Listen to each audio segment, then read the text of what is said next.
시청자 여러분 안녕하십니까? 생생토론 조영호입니다. 오늘은 세 번째 신년 기획으로 인구위기 문제를 짚어보겠습니다. 그칠 줄 모르고 내리막을 걷던 출생아 수가 9년 만에 반등할 거란 기대도 커지고 있는 상황입니다. 오늘 생생토론에서는 인구 감소 문제를 비롯해서 지역 소멸과 초고령 사회 등 인구 위기에 대응하기 위한 지역의 이슈와 정책 방향에 대해서 살펴보겠습니다. 나와주신 분 소개해드립니다. 김근태 고려대학교 세종캠퍼스 공공사회학과 교수 나오셨습니다. 안녕하세요. 김근태입니다. 네, 다음은 박정현 충남 부여군수께서 시간을 내주셨습니다. 안녕하세요. 반갑습니다.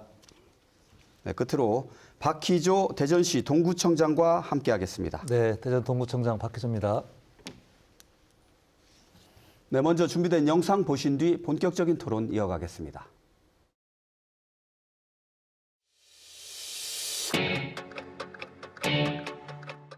출산율은 당초 예상했던 0.68명을 상회하는 0.74명 수준으로 예상되고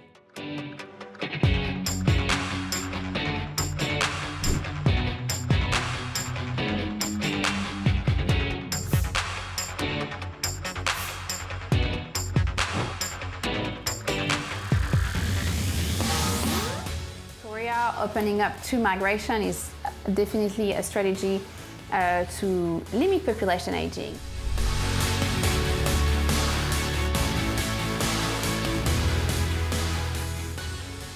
네, 영상에서 보신 것 같이 저출산 문제도 심각하고요. 초고령화 사회, 여러 가지 인구 문제가 지금 대두가 되고 있는 상황입니다. 먼저 저출산 이야기를 먼저 한번 해보겠습니다. 한번 현황을 살펴볼 필요가 있겠는데요. 교수님께 한번 먼저 여쭤볼게요. 이 출생아 수가 소폭 반등할 거라고 영상에 보여드렸는데 지금 출생아 수 현황이랄까요? 어떻게 보고 계십니까?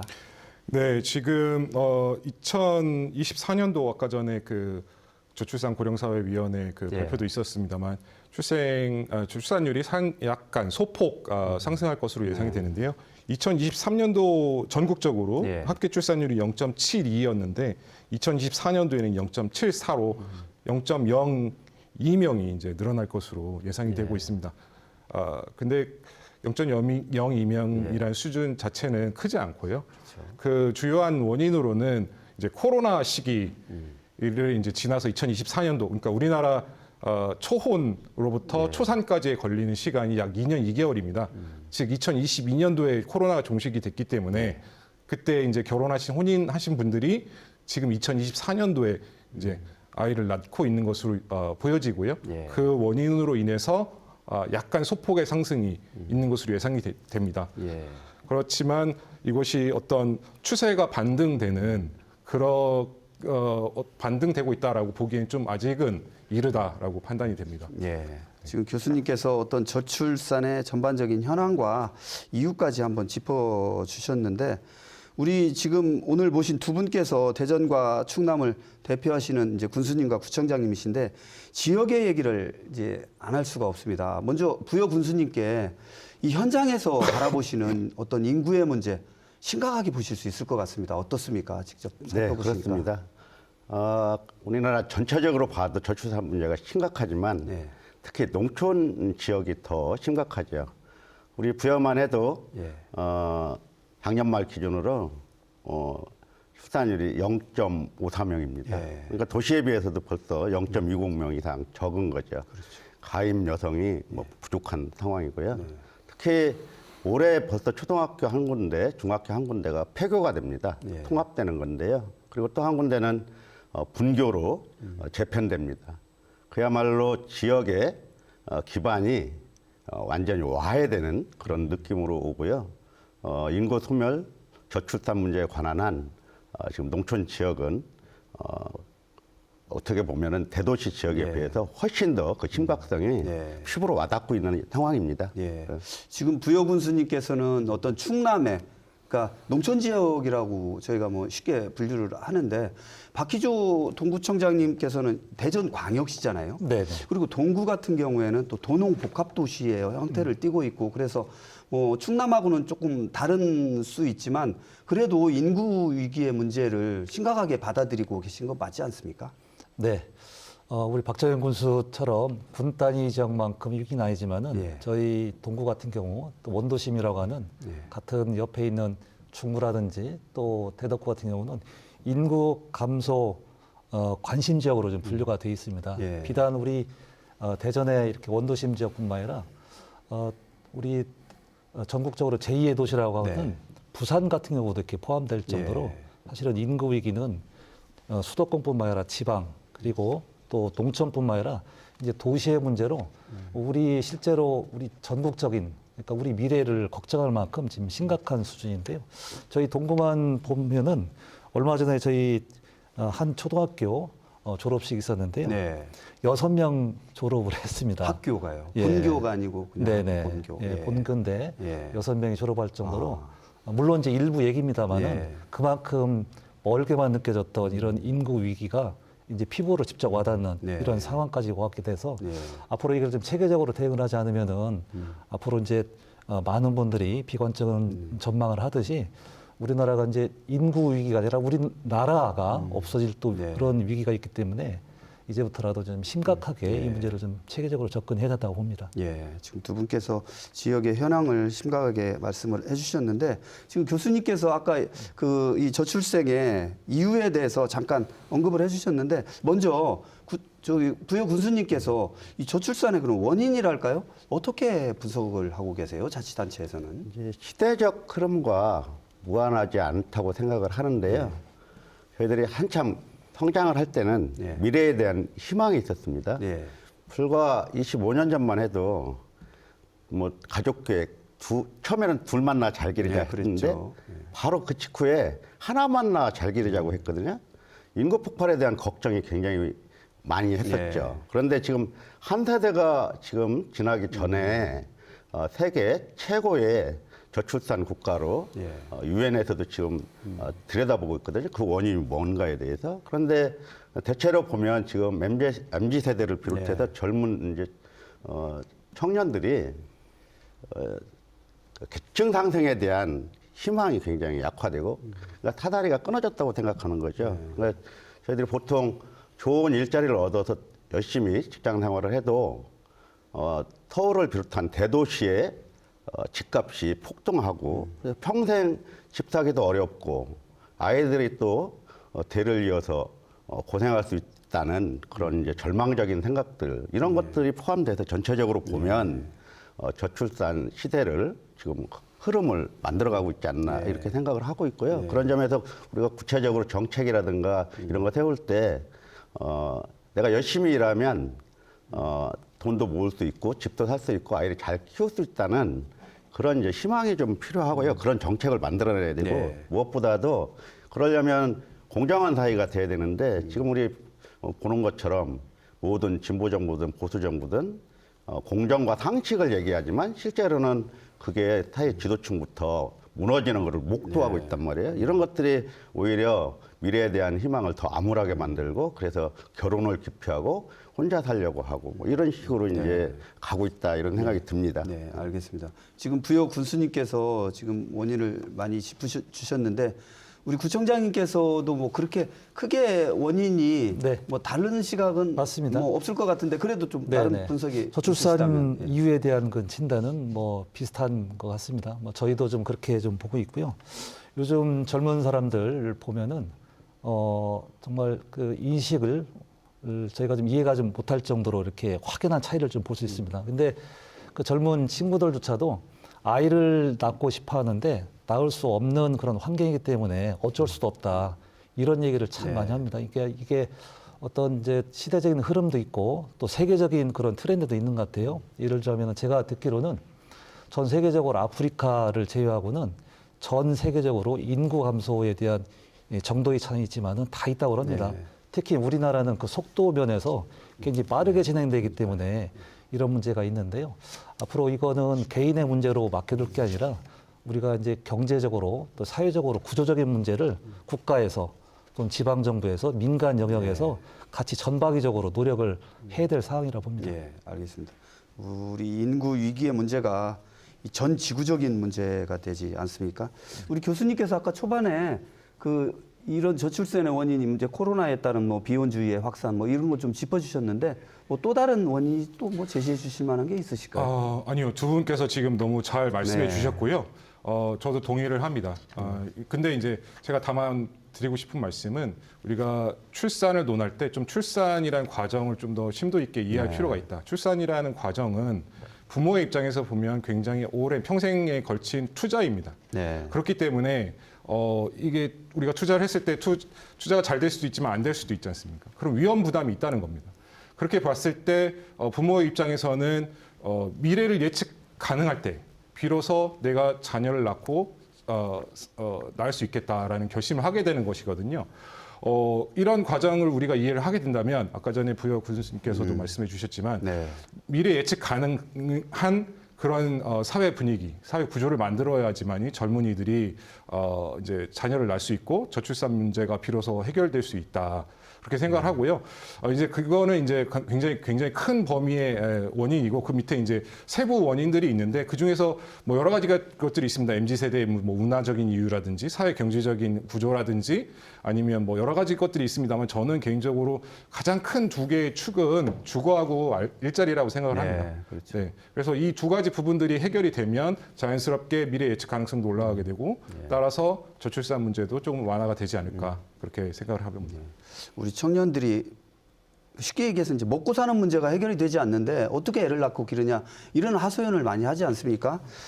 그렇다면 과연 우리 지역의 이제 저출산이 뭐 아까 말씀하셨듯이 뭐 소폭 반등할 거라는 그런 전망도 나오고 있는데 두 분께 한번 여쭤볼게요. 어떻게 그 저출산의 어떤 그 전망이랄까요? 좀 많이 늘어날 뭐 그런 전망이 좀 있습니까? 어떻습니까, 부여 군수님? 우리나라 전체적으로 봤을 때 어떻게 전문가들이 전망할지는 모르겠으나 예. 저희 농촌 지자체 네. 입장에서 보면 그런 심각성이 꽤 길게 갈 것 네. 같다는 생각이 들고요. 저희도 작년에 인구가 늘긴 했습니다. 네. 2023년도에는 103명이 태어났는데 구역군 전체가 네. 100명이 무너질까 굉장히 고민을 했는데 작년 24년도 통계가 나왔는데요. 114명, 11명이 더 태어났으니까 네. 10% 이상 더 많이 낳습니다. 그래서 많은 분들이 부역 국민들이 정말 얼굴이 환해졌는데 네. 지금 교수님 말씀하신 것처럼 코로나 이후 그때 결혼했던 분들이 영향이 좀 있지 않을까 이런 생각이 들고요. 그래서 좀 더 2, 3년 더 지켜봐야 네. 지금 이 추세가 반등된 추세가 유지될 건지 네. 그런 게 한번 판단이 될 것 같고요. 무엇보다도 주거 문제, 일자리 문제 말씀하셨는데요. 또 교육 문제까지 또 있습니다. 네. 그리고 또 의료 문제도 있고요. 농촌 지역은 이런 모든 것들이 도시 지역에 비해서 네. 굉장히 열악하거든요. 거기다가 이제 기회 격차가 있는데요. 기회 격차라는 게 이런 거예요. 도시에서 집 한 채를 사면 집값이 올라가서 월급 받는 것보다 더 많은 재산이 축적되는데 농촌의 집값은 거의 제자리거든요. 예. 그러니까 그런 걸 보면서 이제 상대적 토회감, 빈곤감 이런 것들을 더 많이 느낄 수밖에 없어서 농촌의 청년들은 기회를 찾아서 끊임없이 대도시로 나가려고 하거든요. 이런 것들이 농촌을 더 피폐화시키고 이렇게 만듭니다. 네. 그렇기 때문에 우리는 이중으로 더 힘들게 되는 거죠. 네, 알겠습니다. 우리 구청장님께서는 이제 도시 지역에서 느끼는 어떤 저출산의 전망 네, 어떻게 보고 계십니까? 아까 이제 자료화면 나왔지만은 일시적이지만은 이렇게 반등세로 돌아선 거는 정말 반가운 소식이 아닐 네. 수 없는데요. 근데 이게 이제 일시적일 건지 아니면 이렇게 지속 가능한 수치로 나올지는 아까 우리 군수님 말씀대로 네. 좀 지켜봐야 되는데요. 그래도 좀 긍정적인 그런 소식들이 있는 것 같아요. 네. 예를 들면은 중앙 정부에서 인구 전략 기획부를 지금 신설한다고 네. 합니다. 네. 그래서 지금 한 400조 원 가까운 그런 인구 저출산 대응 예산을 투여했는데 별로 효과가 없었다. 예. 그래서 이거를 부총리급으로 이렇게 승격을 시켜서 이제부터 좀 체계적으로 한다라는 거에 좀 희망을 좀 걸고 있고요. 저희 동구 같은 경우도 작년 예를 들자면은 작년 8월 이후에 한 2,000명 이상 인구가 좀 증가하는 물론 일시적인 거일 수도 있겠습니다만은 특히 그 세대를 보면은 영유아 그리고 또 청년 인구가 고령층에 비해서 좀 큰 폭으로 이렇게 상승하는 그런 저희들이 좀 성과가 있었는데요. 예. 앞으로 이제 아까 말씀드렸지만은 저희는 지금 이 시기가 지금 골든 타임이라고 봅니다. 이 시기를 놓치면은 우리나라가 인구 대응에 대한 그런 기회를 놓치기 때문에 저는 이 시기에 중앙정부 또 지방정부 할 것 없이 다 좀 노력을 좀 해야 될 거라고 보고요. 예. 저희는 앞으로 얼마 전에도 저희가 비전 발표를 했는데요. 인구와 또 미래에 대한 전략을 발표했는데 그때 제가 좀 말씀드린 게 저희들이 한때 인구가 한 30만 명까지 육박한 때가 있었습니다. 네. 그래서 그때로 좀 돌아가서 앞으로 2030년까지 한 30만 명 동구 실현을 좀 목표로 해서 여러 가지 좀 이따 설명을 드릴 텐데 좀 준비를 좀 하고 있습니다. 예, 알겠습니다. 지금 두 지방자치단체장께서 좀 심각성과 함께 현황 그리고 앞으로 전망까지 이제 말씀을 해주셨는데 교수님 지금 이렇게 여러 가지 중앙정부를 비롯해서 지방정부 지금 뭐 구청장님, 군수님 많이 노력들을 하시거든요. 이런 어떤 일련의 노력들이 우리 저출산의 어떤 뭐 숨통, 물꼬를 좀 트일 수 있게 좀 바라보시나요? 어떻게 평가하십니까? 일단 최근 그러니까 반등하는 추세에 대해서 좀 말씀을 먼저 드리면요. 일단은 그 지금 현재 2024년도 현재 출산을 하시고 있는 분들이 어떤 분들이냐면 90년대생, 예. 90년대 초반 또는 1980년대 후반생들이 지금 아이를 낳고 있습니다. 왜냐하면 평균 초산 연령이 33세 정도 되거든요. 예. 거기서 역산을 하게 되면 90년대 초반생인데요. 이분들이 또 누구냐면은 이분들의 부모님들이 30을 빼게 되면 1960년대 예. 생들입니다. 즉 베이비 베이비 부모. 부모, 예, 그렇죠. 자녀들이 자녀를 낳고 있는 겁니다. 즉 뭐냐면 에코 부모라고 불리는 세대인데요. 그래서 베이비 부모 세대가 많지 않습니까? 에코 부모도 상대적으로 사이즈가 큽니다. 그래서 이분들이 지금 출산을 이제 시작하시고 있고 그래서 일시적으로 출산율이 반등하는 것처럼 보일 가능성이 있다. 거기다 더군다나 코로나라는 시기가 매우 이례적인 시기가 있었고 네. 그렇기 때문에 지금 현재 우리가 보고 있는 통계 자체가 굉장히 반등하고 있는 것으로처럼 보일 수는 있으나 그리고 예상컨대 앞으로 한 7, 8년 정도는 지금 추세가 유지되거나 조금 반등할 가능성이 있습니다. 그렇지만 이제 2000년생들이 예. 출산을 하게 되는 2030년대에 들어가게 되면은 굉장히 급격한 절벽이 올 수 있다, 인구 절벽이 올 수 있다라는 생각이 들고요. 아까 전에 동구청장님께서도 잘 말씀해 주셨지만 그래서 지금부터 2030년대 초반까지가 저희 이 인구 대응할 수 있는 골든 타임이다. 이 시기를 놓치게 되면 굉장히 어려운 상황이 닥칠 수 있다라는 말씀을 드리고요. 굉장히 이제 지자체 단위, 중앙정부 단위 또 지자체 단위에서 굉장히 다양한 노력들을 하고 있으나 제가 말씀드리고 싶은 바는 이게 지금 제가 말씀드린 것과 같이 인구 구조적 구조 변화적인 측면이 있기 때문에 이것이 모두 다 정책적인 효과에 발현이 된 것이다라고 보기에는 어려운 측면이 있다. 그래서 이 부분들을 정책적인 효과와 그리고 인구 구조적인 효과 이렇게 좀 두 개로 구분을 해서 좀 연구를 해볼 필요가 있다라는 말씀을 드리고 싶습니다. 예. 세 분께서 공통적으로 이 저출산 문제의 심각성을 아주 좀 적나라하게 말씀을 해주신 것 같아요. 이 다음 주제로 넘어가 보겠습니다. 이 저출산 문제와 함께 더불어서 대두되고 있는 문제가 바로 고령화 문제입니다. 이제 노인 인구가 이제 자꾸 늘어나게 돼서 거기에 맞춘 어떤 지역의 정책 이런 게 필요할 것 같은데 먼저 교수님께 한번 우리 초고령화 사회라고 하지 않습니까? 초고령화 현황 지금 어느 정도 수준인가요? 예, 작년도 2024년도 현재 이제 20%를 돌파해서 초고령 사회로 진입을 했고요. 전체적으로요. 지역은 근데 좀 더 다르겠죠. 이제 그거는 전국 단위이고 지역 단위에서는 더 빨리 이제 초고령 사회로 진입을 했다고 보여지고요. 지금으로부터 약 한 세대 뒤 정도 되게 되면 전체 인구의 40% 이상이 그러니까 65세 이상 인구가 될 것으로 예상이 됩니다. 근데 이 고령화라는 것도 결국은 그 저출산의 다른 이름입니다. 예, 그 노인 인구 절대적인 숫자가 많아지는 게 문제가 아니라 젊은이들에 비해서 노인들의 숫자가 너무 많기 때문에 문제가 되는 것이거든요. 그렇기 때문에 결국은 저출산 문제이다. 이것도 고령화도. 그래서 굉장히 다양한 대응들이 나오고 있지만 이것은 평균 수명이 증가하고 있고 또 출산율이 감소하고 있고 두 가지가 동시에 작동하고 있어서 매우 빠른 속도로 진행이 되고 있고 앞으로도 계속해서 고령화가 진행될 것으로 예상이 되고 있습니다. 예, 알겠습니다. 지금 교수님께서 전반적인 말씀을 해주셨는데 우리 부여 지역의 고령화랄까요? 어떻게 바라보고 계십니까? 농촌 뭐 대표할 수 있을 것 같은데요. 도시 지역에 비해서 고령화율이 훨씬 높죠. 예. 왜냐하면 교수님 말씀하신 것처럼 출산율이 낮아지는데 어른들은 이제 또 요즘에는 의료나 복지 예. 이 시설이 좋아지고 그래서 건강하게 이제 오래 많이 사시잖아요. 예, 예. 부여가 지금 고령화율이 41%입니다. 이 추세로 가다 보면 41%요. 예. 앞으로 2050년 정도 가면 거의 전 부여군만 놓고 봤을 때 전체 인구의 반 정도가 65세 이상 고령화 인구가 될 수밖에 없는데요.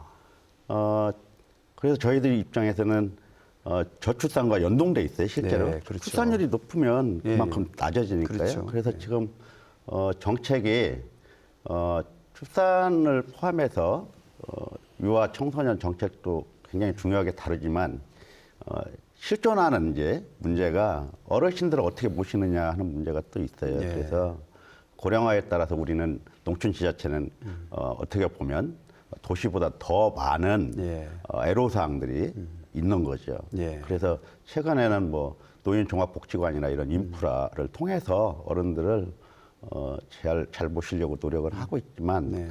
어쨌든 이 문제도 결국은 뭐 교수님 말씀처럼 출산 문제와 관련이 있어서 참 어렵습니다. 지금. 예. 그렇죠. 이제 그 인구는 어차피 보면 이제 정해져 있고 이제 연세를 드시는 분들은 자꾸 생기고 네. 출산율은 낮고 네. 그러다 보면은 어쩔 수 없이 이제 고령화의 어떤 숫자랄까요? 이게 높아질 수밖에 없는 네. 그런 어떤 구조적인 문제가 나올 수 있을 것 같은데 구청장님께서 뭐 도시 지역이라고 고령화가 뭐 완화되거나 이런 건 아니지 않습니까? 저희 지역도 비슷하죠? 약간 예. 뭐 차이는 있지만은 저희들 상황이 비슷합니다. 네. 전국보다는 조금 높은 수치입니다. 저희가 한 23% 정도 되는데요. 네. 뭐 부여군수님 말씀하신 대로 41%라면 참 충격적인 좀 네. 수치네요. 저는 이 초령 고령화 사회를 좀 보는데 네. 그에 앞서서 조금 이제 말씀을 드리면은 오래 사신다는 거 예. 그리고 또 장수하신다는 거는 사실 축복이고 그렇죠. 참 좋은 일입니다. 근데 우리 사회가 또 경제를 담당하는 이런 세대가 우리 사회가 이걸 감당할 수 있는 수준이느냐 그렇지 못하기 때문에 사실 문제이거든요. 근데 사실 우리나라가 지금 전반적으로 뭐 중앙정부 정책이라든지 또 우리 지방정부라든지 뭐 저희도 이제 군수님도 이제 선출직이지만은 약간은 좀 포퓰리즘으로 이렇게 좀 다가서기 때문에 근본적인 좀 처방보다는 네. 조금은 좀 포퓰리즘으로 좀 접근하다 보니까 이 어르신들에 관련된 정책이 좀 현금성 또 일시적인 게 좀 치중하다 보니까 그동안에 저희들이 좀 근본적인 그런 처방을 할 수 있는 그런 때를 자꾸 좀 놓쳤던 거를 저희들이 사실 반성을 합니다. 이제 앞으로 이 저출생 문제와 좀 함께 이 초고령화를 대비하는 우리 중앙정부나 지방정부도 이제는 표의식하지 말고 좀 근본적이고 또 장기적인 그런 비전을 가지고 좀 접근을 해야 돼 봅니다. 예. 저희는 최근에 이렇게 늘어나는 어르신들을 좀 대응하기 위해서 최근에 이제 경로당 개념을 스마트 경로당 개념을 좀 도입을 했습니다. 그래서 기존의 경로당이라면은 어르신들 여기서 식사하시고 간단한 프로그램도 하고 TV 보시고 뭐 이런 정도에 좀 그쳤다면은 저희가 지금 지은 이 스마트 경로당은 4차 성명 시대에 맞서서 어르신들이 끌려가는 게 아니라 앞서서 교육도 받고 그것도 실현할 수 있는 체험할 수 있는 그런 다양한 프로그램을 저희들이 만들었습니다. 그래서 최근에 용수골 경로당에 그 스마트 경로당 개념을 좀 도입해서 여러 가지 복지관하고 좀 연계해가지고 디지털 교육이라든지 또 바로 앞에 우리 아이들이 지금 이용하는 북카페도 좀 넣고요. 예. 그다음에 요즘 인기가 좀 많은 스크린 파크 오프장도 넣어가지고 그 경로당이 어르신들만 이용하는 게 아니라 어린아이들 또 젊은 세대까지 같이 어울리는 세대 통합형 그런 경로당을 좀 저희들이 예. 이번에 만들어가지고 좀 반응들이 상당히 좋습니다. 앞으로 우리 권역별로 이렇게 돌아가면서 스마트 경로당을 점차 확대를 해서 시대를 좀 앞서가는 예. 또 선도해가는 그런 노후 시대를 좀 대비하도록 하겠습니다. 예, 알겠습니다. 지금 자치단체에서 지금 두 분께서 이 초고령화, 고령화에 대해서 이제 심각성과 함께 뭐 여러 가지 노력들을 말씀을 해주셨는데 이 지방 정부에서 할 수 있는 노력에는 한계가 있을 것 같습니다. 이 초고령화에 대응하기 위한 어떤 중앙 정부, 국가 차원의 노력이 좀 필요할 것 같은데 교수님 어떻게 보십니까? 좀 국가 중앙 정부 좀 대책을 좀 세워야 될 것 같은데요. 네, 그렇습니다. 일단은 전국적인 문제이기 때문에요. 그래서 중앙정부 차원에서 제 생각에 가장 먼저 시급하게 대응해야 되는 부분은 노인 빈곤율이라고 생각을 합니다. 네. 전 세계적으로 노인 자살률이 1위고요, 한국이요. 그 기저에는 이제 노인 빈곤이 자리 잡고 있다고 생각을 합니다. 그래서 급격하게 늘어나는 그 노인 인구들의 빈곤 문제를 먼저 해결하지 않고서는 좀 요원하지 않을까 생각이 들고요. 그런 차원에서 지금 현재 뭐 정년 연장 논의라든지 이런 것들이 활발하게 이루어지고 있고, 그 다음에 또 연금 문제라든지 이런 것들이 복합적으로 해결이 돼야 될 것 같고, 좀 국민적인 합의가 이루어져야 될 것 같습니다. 그래서 예를 들어서 노인 인구가 너무 많다고 하면 제가 알기로는 영국 같은 경우에는 노인 보험 그런 지출이라고 해요. 그런 것들을 줄이는 방식으로 이렇게 급격하게 그런 방식도 과격한 방식이 있을 수 있습니다만 그건 이제 윤리적으로나 법적으로 사회적으로 용인되지 않을 것 같고요. 그래서 좀 사회적인 합의가 먼저 이루어져야 되고 그 중심에는 노인 빈곤 문제 해결, 소득 보장 문제가 먼저 해결돼야 될 것 같습니다. 예, 알겠습니다. 어떤 경제적인 그런 부분에 대해서 좀 말씀을 해주셨는데 이 부여 군수님, 동구청장님 차례로 한번 아까 여러 가지 이제 노력을 말씀을 해주셨잖아요. 지금 진짜 피말리는 노력을 하고 계시는 걸로 알고 있는데 이게 과연 우리만의 노력으로는 좀 많이 부족할 것 같아요. 좀 중앙정부, 국가 차원에서 좀 어떤 식으로 좀 지원이랄지 대책이랄지 좀 해줘야 될 필요성이 있을 것 같은데 어떤 거를 좀 이렇게 좀 건드려서 좀 해줬으면 좋겠다. 부여 군수님 어떤 게 좀 필요할까요? 지금 우리나라 그 평균 수명이 여성이 86.6세, 남성이 지금 80.6세 있습니다. 네. 작년 기준으로. 네. 많이 이제 간격은 줄어들었고요. 남성도 80대가 넘었죠. 네. 그런데 문제가 건강 수명이라고 있습니다. 네, 얼마나 그렇죠. 건강하게 오래 사느냐 하는 문제인데 건강 수명이 여성은 66세, 남성은 65세예요. 네. 그러니까 남성 같은 경우는 15년 동안 계속 아프면서 질병에 시달리면서 네. 사시다가 돌아가시고 그렇죠. 네. 여성은 한 20년 동안 질병에 이제 시달리다 돌아가시는데 그러니까 결국은 건강 문제, 의료 문제죠. 이 부분에 대해서 이제 우리가 집중적으로 고민을 좀 해야 되는데 이게 사회적 비용이 굉장히 커져요. 그렇죠. 그래서 저희가 어디에 이제 저희 같은 경우는 초점을 맞췄냐면 치매 문제에 초점을 맞춰서 실제로 제가 직접 정책에 반영해서 실험을 해봤거든요. 치매에 걸리는 분들이 보통 10%가 좀 넘습니다. 그런데 치매 걸리기 전 단계를 경도인지 장애라고 그러는데 이때 관리를 잘하면 치매를 늦출 수가 있어요. 그러면 비용이 적게 들어가는데 지금 한 집에 어른이 치매가 걸리면 1년에 한 3천만 원 정도 여러 가지 비용이 들어갑니다. 예. 그런데 요거를 국가적으로 관리를 잘하면 연간 7조 원 정도 절감하는 효과를 저희들이 분석을 했습니다. 우리 부여군만 해도 300분을 중심으로 3년 동안 해봤는데요. 연간 한 295억 정도 이렇게 절감 효과를 가져왔거든요. 그 예산을, 그 재정을 다른 데다 돌려 쓴다고 생각해 보십시오. 그러면 그만큼 노인 빈곤 문제도 네. 함께 해결할 수 있는 방법이 되겠죠. 네. 그래서 이렇게 근데 이거는 지자체만 하기는 어려워요. 그렇죠. 이런 거를 중앙정부 차원에서 전국에 걸쳐서 한번 해보면 네. 사회적 비용도 줄이고 어른들의 질병도 완화하고 그리고 그 재정을 다른 곳에서 쓸 수 있어서 재정 절감 효과도 뛰어나고 네. 그래서 지금 앞으로는 여러 가지 노인 일자리도 중요하고 여러 가지 있지만 건강 수명을 늘리는 정책을 국가 차원에서 좀 하면 좋겠다. 뭐 이렇게 생각합니다. 네. 부여 군수님께서는 의료 문제를 가장 시급한 현안으로 좀 건강 문제. 건강 문제, 의료 문제, 건강 문제 그걸 꼽으셨을 것 같은데 동구청장님께서 네. 이제 도시 지역이니까 아무래도 부여구는 이제 농촌 지역이고요. 그 의료 시설이 상대적으로 좀 많이 있어서 맞습니다. 네. 뭐 다른 어떤 대책이 좀 필요하신 게 있으실 것 같습니다. 먼저 좀 말씀드리고 싶은 게요. 좀 그동안의 그 저출생 문제 또 고령화 사회에 대한 문제는 주로 중앙 정부가 좀 주도해서 네. 하다 보니까 사실 아까 효과가 별로 없었다고 했잖아요. 사실은 이제 그 많은 예산을 다시 이렇게 좀 아쉬운 말씀입니다만은 그 돈을 지방 정부에 골고루 이렇게 네. 좀 배정을 해서 그 지역의 좀 특성에 맞는 아까 우리 이제 군수님처럼 이렇게 치매 예방을 위한 네. 이런 조치들을 과감하게 재정적인 이양을 하면은 효과가 아마 훨씬 더 아마 네. 컸을 텐데 그런 부분이 아쉽거든요. 앞으로 관련 이제 부처가 지금 신설되는 만큼 예. 중앙 정부에 틀어져서 모든 거를 하려고 하는 그런 정책이 아니라 적정한 비용을 예산을 각 지자체에 좀 과감하게 대신 그 지역의 특성에 맞는 거를 좀 발굴을 하는 노력도 같이 병행을 하면은 저는 이 효과는 분명히 좀 있으리라고 봅니다. 예. 우리 동구도 이렇게 좀 치매 관련된 이런 건 아니지만은 저희는 이제 젊은 사람들이 많이 좀 찾는 생활체육 쪽에 좀 많이 좀 투자를 지금 현재 하고 있습니다. 예. 똑같은 이유입니다.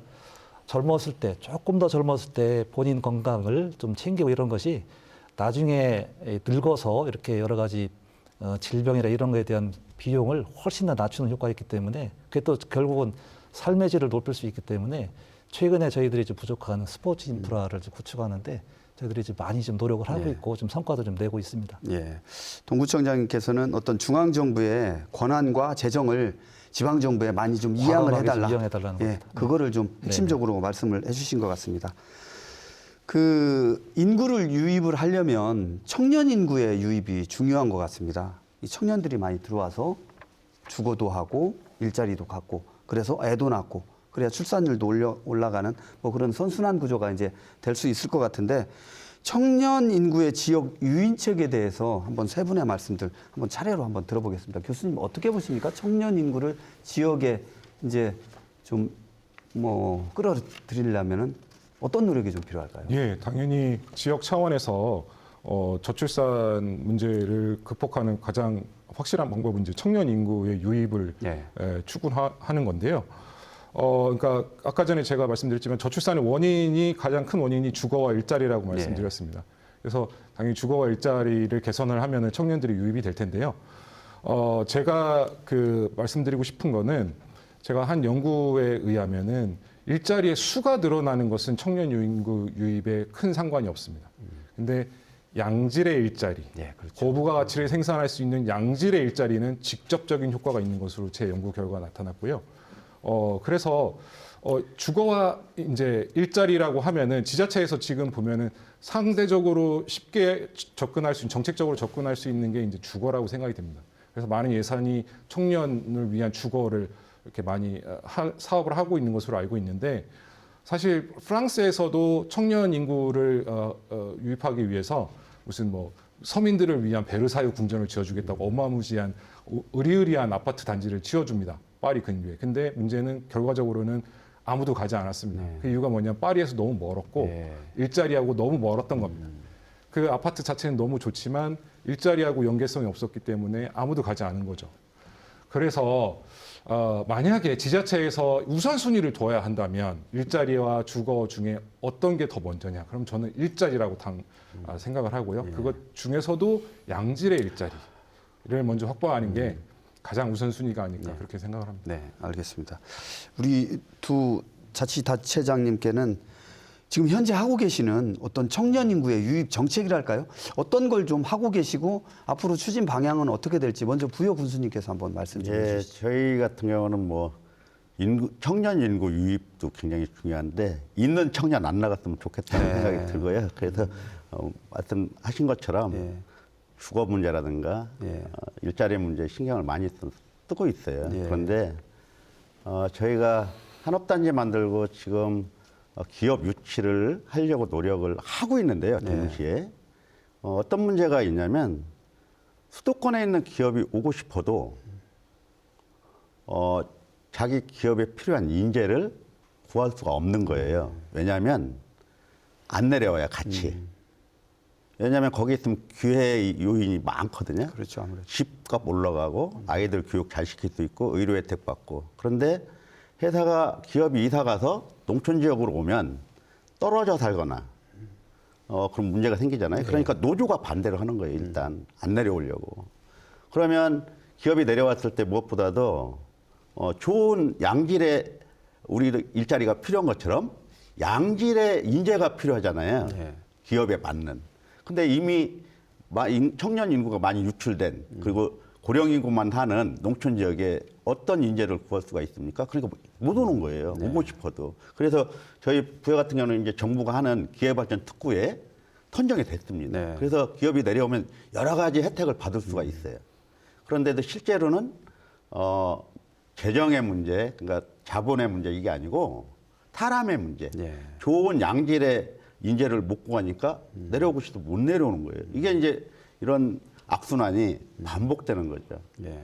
이게 아주 심각하죠. 저희도 청년 쉐어 정책이라든가 쉐어하우스 정책이라든가 청년 임대주택 보금자리 정책이라든가 심지어는 스마트팜, 예. 청년 농업인 정책이라든가 열심히 하고 있는데요. 네. 저희들이 하는 만큼의 효과가 떨어지는 거죠. 예. 그러다 보니까 저희 입장에서는 대도시, 특히 수도권에 비하면 너무나 열악한 환경 속에 있어서 그분들한테 뻔한데 기회의 격차가 너무 차이가 나는데 오란다고 오지 않거든요. 네. 지금. 그래서 이런 문제가 저희들이 안고 있는 아주 근본적인 문제다 이렇게 네. 말씀드리고 싶습니다. 네, 알겠습니다.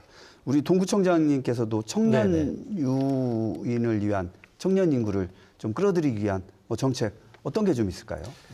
교수님 말씀대로 큰 두 가지 줄기에 대해서 좀 전적으로 찬성합니다. 특히 이제 좋은 일자리와 주거 문제에 대해서 저희도 같은 좀 진단을 좀 내리고 있는데요.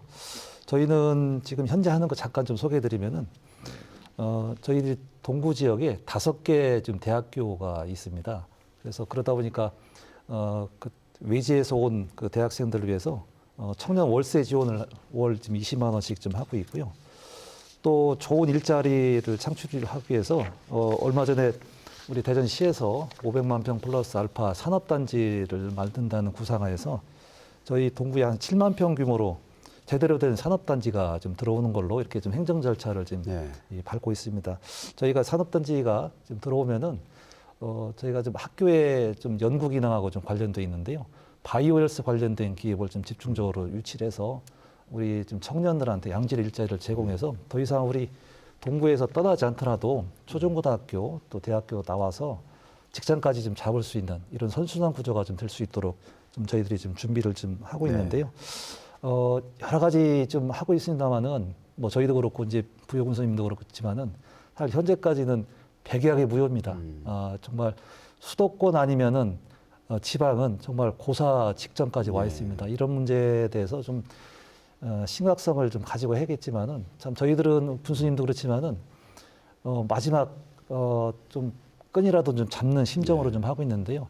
이 정책의 효과가 잘 달성이 되고 또 높이려면은 아까 말씀드린 대로 중앙정부에서 과감한 그런 이제 정책 지원, 재정적 지원 이것이 꼭 선행돼야 된다고 봅니다. 예, 알겠습니다. 대전광역시가 그러면 우리 부여 같은 농촌은 절망적입니다. 네, 또 심각하게 받아들일 수 있을 것 같습니다. 저도 부여 하나만 군수님께서는. 말씀드리면, 말씀해 그러니까 주십시오. 아까 전에 부여 군수님께서 이제 인재가 없다, 그러니까 말씀해 주셨는데 저도 전적으로 동의합니다.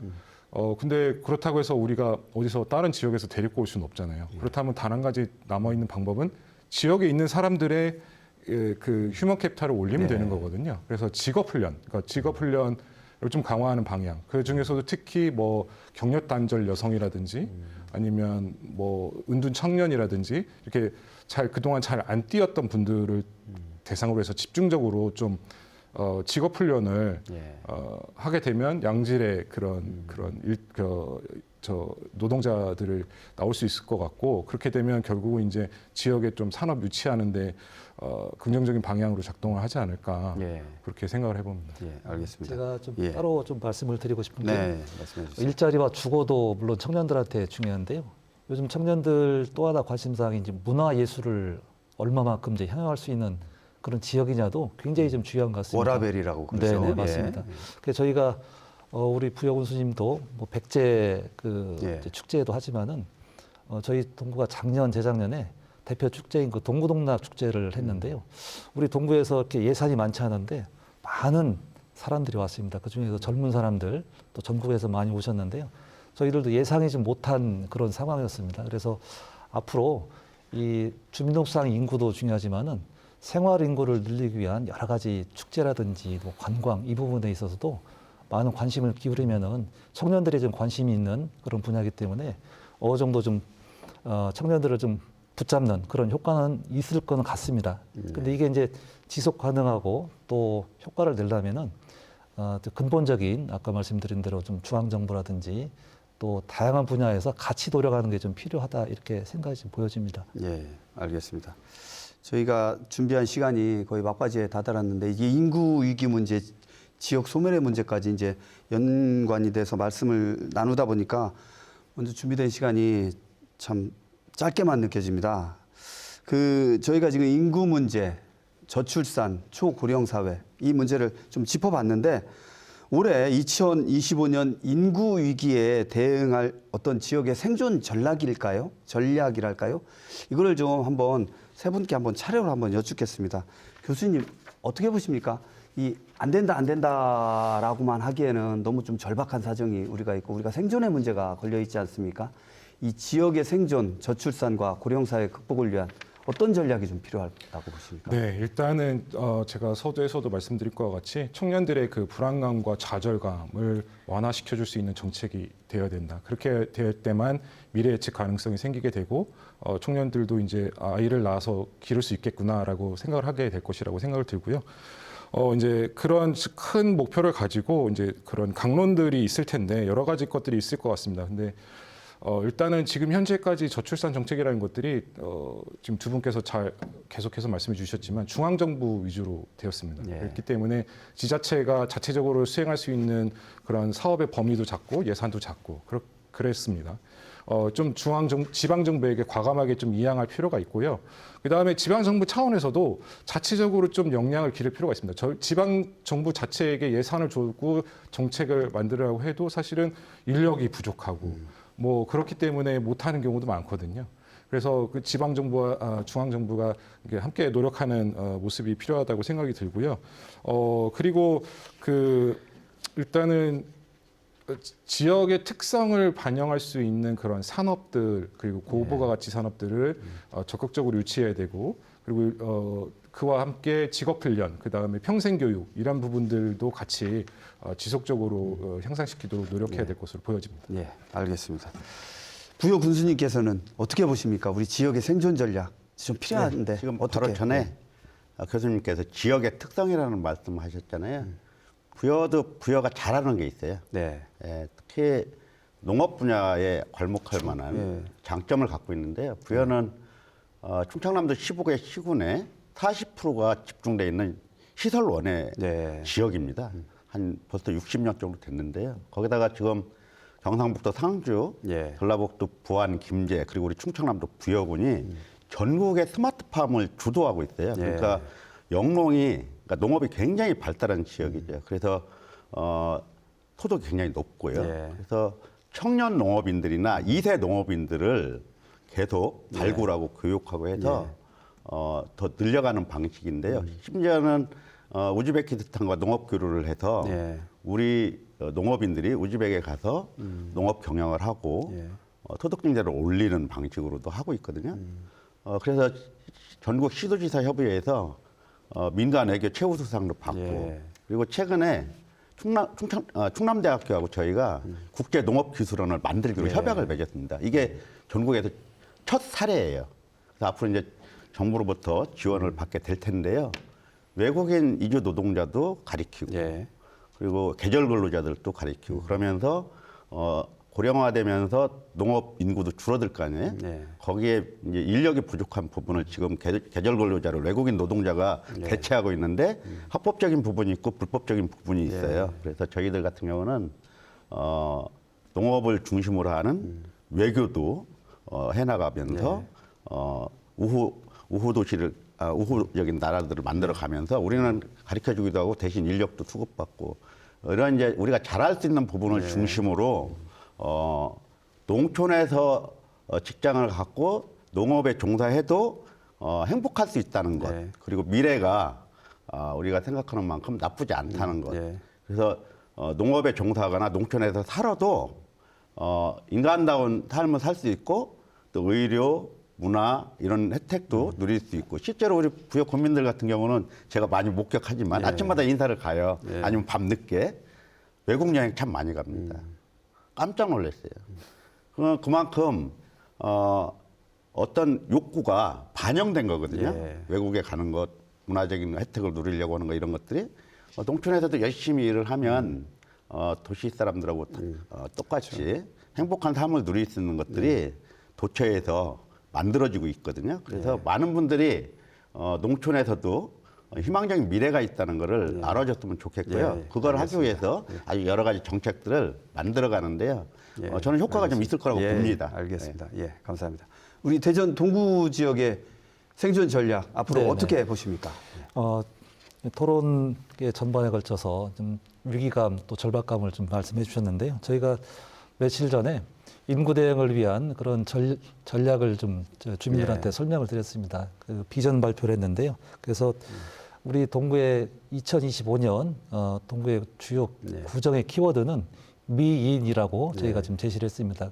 미인의 미자는 미래, 인의 인자는 인구라고 해서 두 가지 미래와 인구라는 주요 키워드로 올해 우리 동구가 인구 대응, 저출생 문제에 대해서는 더 좀 체계적이고 좀 통합적으로 대도시이지만 여러 가지 위기를 좀 극복하기 위한 그런 첫 발을 좀 뗐습니다. 앞으로 중앙정부와 또 지방정부, 민간 영역에서 다 함께 총체적으로 좀 노력하는 그런 첫 시작을 저희가 동구에서 시작하도록 하겠습니다. 예, 알겠습니다. 감사합니다. 토론을 마무리할 시간입니다.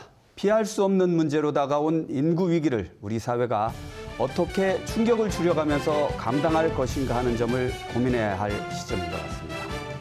저출산 현상으로 인해 변화한 인구 구조에 맞는 사회적 시스템을 구축하려는 노력도 필요하겠습니다. 다음 시간에는 위기 시리즈 마지막 순서로 기후 위기를 주제로 토론해 보겠습니다. 준비한 세 분 수고하셨고요. 시청해 주신 여러분 감사합니다.